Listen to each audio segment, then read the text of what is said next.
Guys, I want you to know something.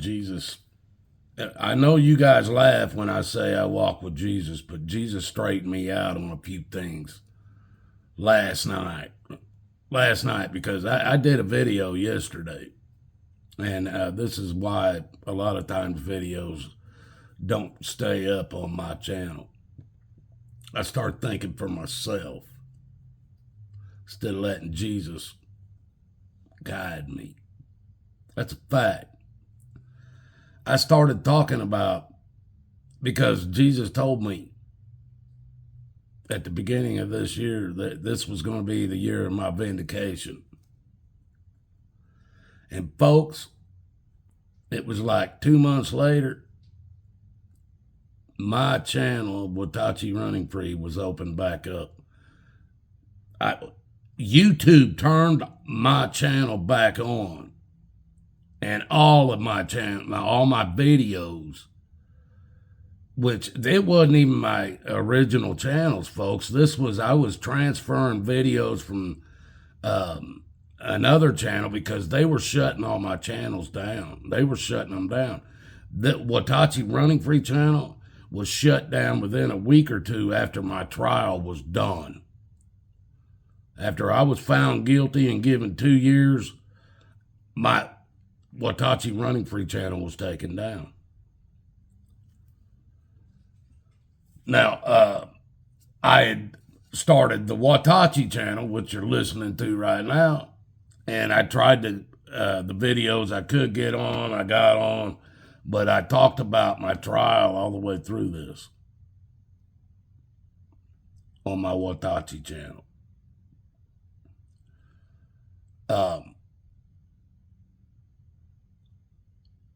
I started being told again, hey, vindication. So I started thinking, all right, what if I got my channel back. All these videos are on there to prove what I was saying was true. All right, I'm going to be able to actually civilly lawsuit some people now. That's what we're going to do. I kind of started getting excited again, folks, because my life has been pretty boring. I've had a few small problems with enemies, but ever since I went all in with Jesus and God in 2020, I don't even know where my enemies are anymore. I don't know if I have any. But I've been put through a lot in my life, folks. I've started many businesses. I started a house painting business after working for my dad for more than 10 years. But by the time we moved to Arizona, I worked for my dad for 10 years in Arizona to get his house painting business going. And then when I went on my own, I was fighting because in Arizona, you had to be you had to be licensed in the state. You had to be licensed in every city you did any work in. You had to have insurance of up to $1 million worth of insurance. You had to be a part of the register of contractors in order to even be a legitimate house painter.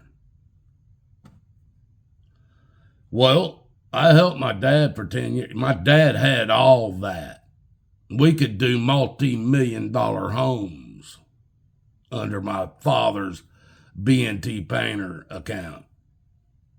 When I went on my own. My name is Brian Grooms, Grooms. I call my business Brian Grooms Homes.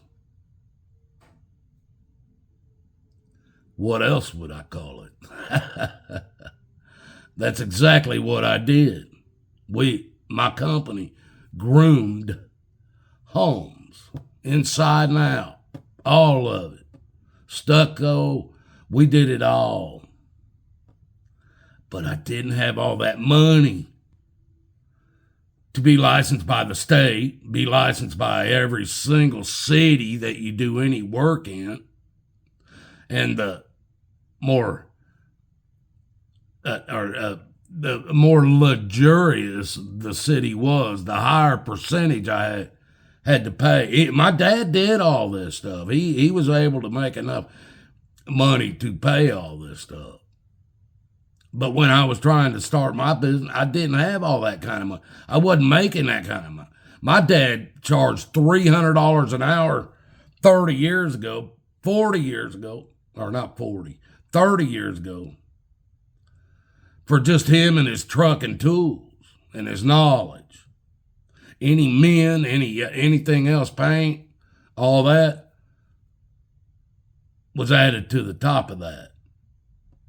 $300 an hour. I was doing it for $150 an hour for me and all my equipment, my tools, my knowledge,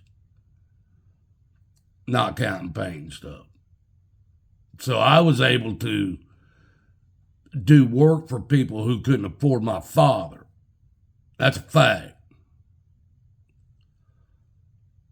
All my father had to do, there's a guy that found out I did it. I painted his buddy's house in Mesa, Arizona.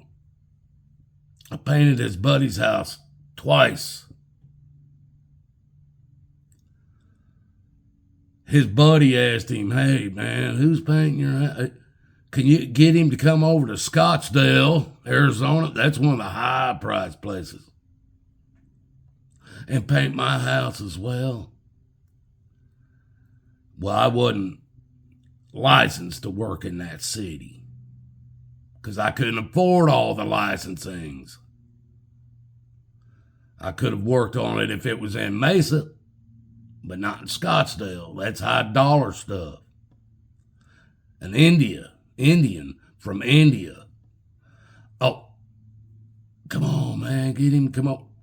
So my good customer talked me into going over and giving him an estimate and stuff. I gave him an estimate. See, the guy heard my buddy, or my customer where I was legal at, I told him, "Look, I'm not licensed to work in Scottsdale. If I go over and paint that guy's house, he could basically not pay me at all." And he told his buddy, not knowing that his buddy would screw me. He didn't have nothing to do with it, folks.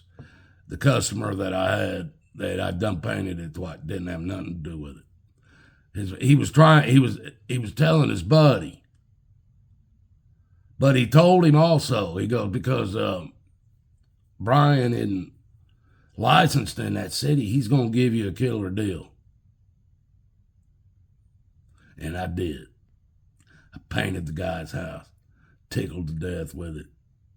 Then he went straight to the Scottsdale, Arizona courthouse, claimed I wasn't working I didn't have a license to be doing the work in that city. He's trying to get me to paint his house for free.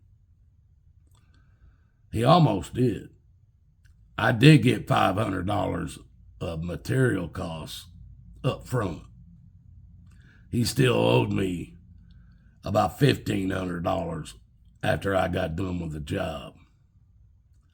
Now, I kept telling him, when he turned me into the city of Scottsdale, all my dad had to do was step up, say my son was working under my license. I am licensed in Scottsdale, paying. That's all my dad had to do. My dad told me, "I'm not getting involved. I'm not getting involved in your stuff." No, I'm not. So, in order to prove I did the job right, I called the register of contractors that my dad has that works for him. I told them, "Go out there and look at this job and see if I did it wrong." They went and looked. They come back saying, no, that job was done correctly. But they told the homeowner, you don't have to pay this man for painting your house because he's not licensed in this city. You could screw him out of it. And he tried to. And he did. He did. I painted his house. It was supposed to be $2,000. He paid me $500. Then turned me into the courts. I went to the courts. I kept telling them, this guy was out to screw me from the get-go. They didn't believe it. Until the day he walked into court and asked the judge for pain and suffering. That's exactly what this Indian man did. From India. Dot, not feather. He asked the judge he wanted me to pay him for pain and suffering. Even though the register of contractors came in, told him the job was done right, but Mr. Grooms didn't have a license in that city. That's when the prosecutor, he asked the judge, can we have a recess? Judge took me back into not the judge, the prosecutor took me back into an office. He goes, Mr. Grooms, I truly believe you are right now. That man never had no intentions of paying you to paint his house. He goes, this is all I can do for you. I got to charge you $500 in fines. That's the minimum. But I'm going to make him pay all the court costs. That's going to be over $800. He goes, that's the best I can do you. I said, let's do it. And I stuck my hand up. So I got $500 from the guy. And then I had to turn around and give that $500 to the courts. So I painted the guy's house for free. But when they told him he was going to have to pay $800 in court costs, he threw all this paperwork up and everything in the courtroom, threw a fit. And I laughed. Guys, this is part one. If you want to keep listening to this story, you're going to have to listen to part two. God loves you. This is the first business I tried to have, legit business.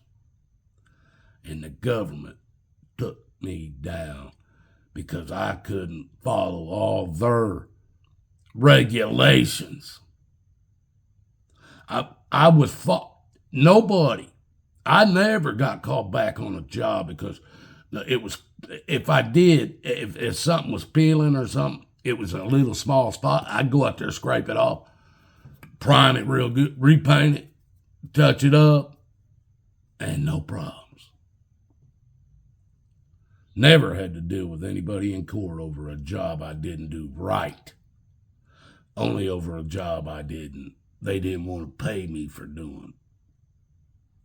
Now, I love you guys. God loves you. Seek Jesus because he changed me so much. I'm going to tell you about it in part two. Love you guys.